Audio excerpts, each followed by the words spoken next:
নাই ইয়াতে দেখিছোঁ নদী বহুতখিনি ভাঙিছে। এই অঞ্চলখিনি আমাৰে অঞ্চল হয়। মই আচলতে জামাধাৰত অঞ্চলৰ ল'ৰা হওঁ, জামাধাৰত অঞ্চলৰ হওঁ। তাঁতচিয়াত মোৰ ঘৰ। মই এনে ঘৰত আহি থাকোঁ। মই কি কয় গোৱালপাৰাত থাকোঁ। আমাৰ AIUDF দলৰ চুপ্ৰিমো মোক কৈছিলে আপুনি যাওক আৰু এখন সজাতি দল আনি ইয়াত আমাৰ চেণ্ট্ৰেল কমিটিৰ মানুহ আছে, ডিষ্ট্ৰিক্ট কমিটিৰ মানুহ আছে। আমি গোটেইবিলাক আহিছোঁ ইয়াতে আৰু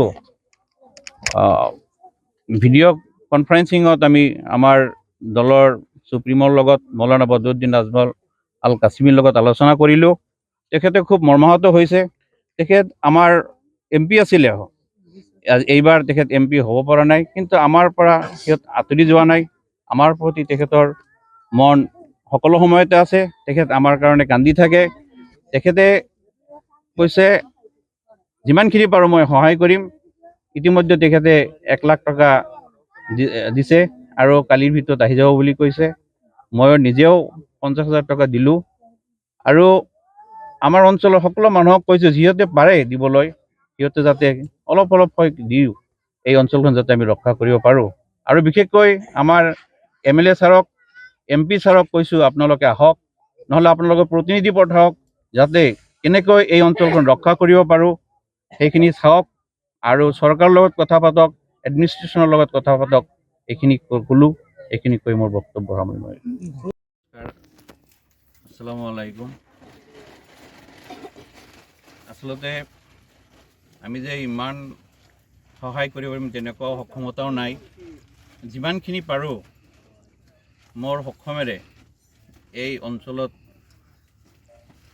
অলপ দান বৰঙণি আগবঢ়াইছোঁ। যেনেকৈ মই বুঢ়াবুঢ়ী অঞ্চলত দিছিলোঁ 50,000 টকা। এইবাৰো ইয়াতো 50,000 টকা দিছোঁ। যিকেইটা পাৰ্কো পইণ্ট বনাব পাৰি মই এইকাৰণেই দিছোঁ, এইখিনি যে কাম হ'ব সেইটো নহয়। মই এটা বস্তু দেখিছোঁ, তাতে বুঢ়াবুঢ়ীত দিয়াৰ লগে লগে বহুত মানুহৰ মনত সজাগতা আহিছে। পইচা দিব নোৱাৰিলেও বহুতে তাত সহযোগ কৰিছে, কাম কৰিব গৈছে।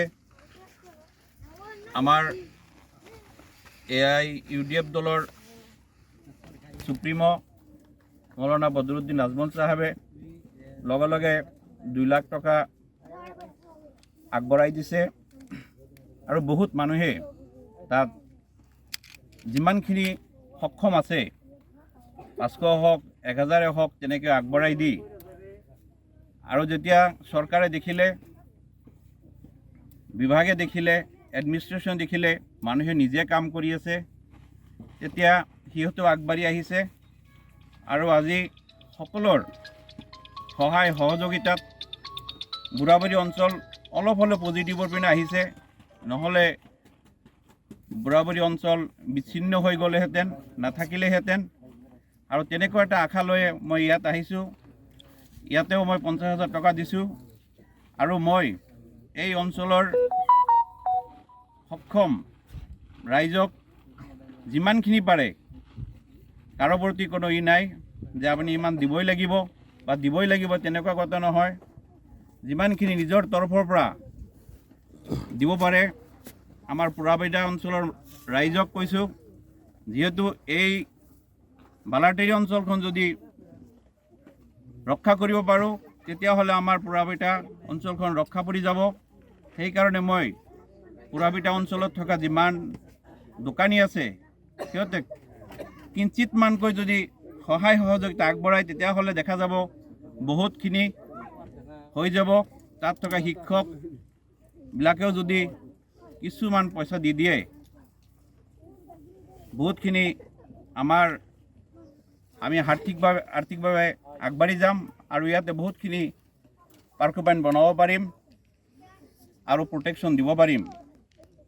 মই আমাৰ এই অঞ্চলৰ MLAক কৈছোঁ, অনুৰোধ কৰিছোঁ, কোৱা নহয় আমি অনুৰোধ কৰিছোঁ, আপুনি আহি চাওক কি অৱস্থা হৈছে। যিহেতু আপুনি এই অঞ্চলৰ নেতা হয়, MLA হয়, আপোনাক ভোট দিছে, মানুহে আপোনাৰ কাৰণে বহুত আশা কৰি আছে। আপুনি আহি চাওক, আপুনি চৰকাৰক কওক, এডমিনিষ্ট্ৰেশ্যনক কওক, তেতিয়াহ'লে কামখিনি আগবাঢ়ি যাব। MP চাহাবক কৈছোঁ, নতুনকৈ আপোনাক MP বনোৱা হৈছে, ইয়াৰ অঞ্চলৰ ৰাইজে আপোনাক ভোট দিছিলে, আপুনি আহি চাওক। আপুনি যদি আহিব নোৱাৰে, আপোনাৰ প্ৰতিনিধিক কওক, সিহঁতে চাই যাওক। আৰু আমাৰ MP মানে এক্স MP হৈছে এতিয়া, তেখেতে যদিও MP নাই এতিয়া, আমাৰ এই অঞ্চলৰ ৰাইজৰ কাৰণে, এই অঞ্চলৰ ৰাইজে নহয়, গোটেই সমষ্টিৰ ৰাইজৰ কাৰণে যেনেকৈ তেখেতে ভাবে, তেখেতে কৈছে মোক, এবাৰ নহয় দুবাৰ নহয় বহুত কেইবাৰ কৈছে, আপুনি এবাৰ যাওক, চাওক, আৰু কেনেকুৱা কি কৰিব লাগে আপুনি এটা বুজ লৈ আহক। এতিয়া মই যিমানখিনি পাৰোঁ তেখেত দিম বুলি কৈছে, আপোনালোকেও তেনেকৈ আগবাঢ়ি আহক। এতিয়া মানুহৰ আপোনালোকৰ প্ৰতি আস্থা আহিব। মই আশা ৰাখিলোঁ আপোনালোকে আহিব, আৰু মই এই মিডিয়াৰ জৰিয়তে সকলোকে অনুৰোধ কৰিছোঁ, আপোনালোকে আহক, ঠাইখিনি চাওক, আৰু কেনেকৈ এই জেগাখিনি ৰক্ষা কৰিব পাৰোঁ সেইখিনি কৈ মই মোৰ বক্তব্য সামৰণি মাৰিছোঁ। আৰু মোৰ তৰফৰ পৰা এই অঞ্চল গৰাখহনীয়াটো মোটামুটি এক মাহৰ পৰা আৰম্ভ হৈছে। কিন্তু আমি ইয়াৰ আগতে ইয়াত আন্দোলন এটা কৰিছিলোঁ। লগে লগে এই সামাজিক মাধ্যমত ভাইৰেল হোৱাৰ পিছত ডক্টৰ ৰেজামিন চাহাবে তেখেতে দেখাৰ পিছত আমি তেখেতৰ লগত কথা পাতিলোঁ। কথা পাতি তেখেতে অলৰেডি 50,000 টকা আজি দি গ'ল। আৰু প্ৰাক্তন সাংসদ মৌলানা বদৰুদ্দিন আজমল চাহাবে 1 লাখ টকা দিব বুলি ইতিমধ্যে ঘোষণা কৰিছে। পইচা এতিয়ালৈকে অহা নাই। কিন্তু কিমান পৰিয়াল আছে? ইয়াত মোটামুটি 500 মান পৰিয়াল আছে। স্কুল প্ৰতিষ্ঠান আছে, 3-4টা মান স্কুল প্ৰতিষ্ঠান আছে। এইসকলো মানে কবলত পৰিছে। সেইসকলৰ কবলত পৰিছে। চৰকাৰক কি দাবী? চৰকাৰক আমি আহ্বান জনাওঁ যে অতি সোনকালে আমাৰ এই বালাটেৰী জামালহাট ব্লকৰ উন্নয়ন খণ্ডৰ অন্তৰ্গত তাৰাংগাজাৰ গাঁও পঞ্চায়ত অন্তৰ্গত বালাটেৰী গাঁওখন প্ৰটেকশ্যন কৰাৰ বাবে কিবা এটা ব্যৱস্থা কৰিবলৈ আমি চৰকাৰক বিনম্ৰভাৱে অনুৰোধ জনালোঁ। আজি পাৰ্কো পাইনৰ কাম আৰম্ভ হৈছে। গাঁও অঞ্চলৰ পৰা আমি ৰাইজৰ তৰফৰ পৰা আমি ডক্টৰ ৰেজা চাহাবক আমাৰ অন্তৰৰ পৰা আমি ধন্যবাদ জনাইছোঁ।